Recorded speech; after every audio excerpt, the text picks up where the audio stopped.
Today ay meron ako ditong mais at tatlo sila. Ang sabi nila ay ano daw to? Ano ba? Ng UTI o hindi ko alam. Pero gagawin natin. Maglalaga tayo at ating iinumin kahit hindi naman natin alam na may UTI tayo. Basta ang alam ko, maraming benefits na binibigay yan. Itong buhok ng mais. Hindi ko rin alam kung anong gagawin ko dito. Gusto ko sanang magmaha. Gusto ko rin magsuman. Pero di ko napapahirapan yung sarili ko. Ilalaga ko na lang to.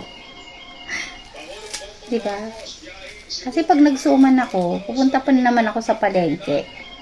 Ihirap nga akong maglakad. Tapos, bibili ako ng buko.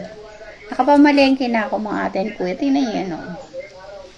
So, iipunin ko to at ilalaga ko. Hugasan ko muna syempre. Binabalatan ko siya kasi nga gusto ko sana magsuman. Pero, hindi ko alam kung paano.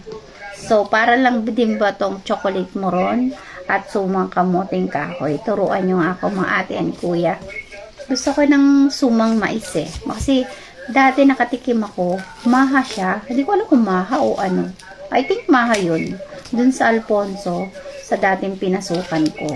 Gumawa sa ng maha na mais. Ang sarap. Pero hindi yung cornstarch siya.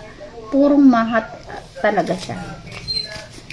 Tapos may nakipanood naman ako na binabalot yung suman dito sa dahon. So gagadyarin mo yung mais. Tapos saka mo lalagyan ng cornstarch at saka ng gata. Tapos buko. Wala nga akong buko. So ang gagawin ko lang dito, ilalaga ko na lang at papakulaan ko tong kanyang buhok. Ito. So marami na to. 3. Yun lang. Baka alam niyo, turuan niyo ako.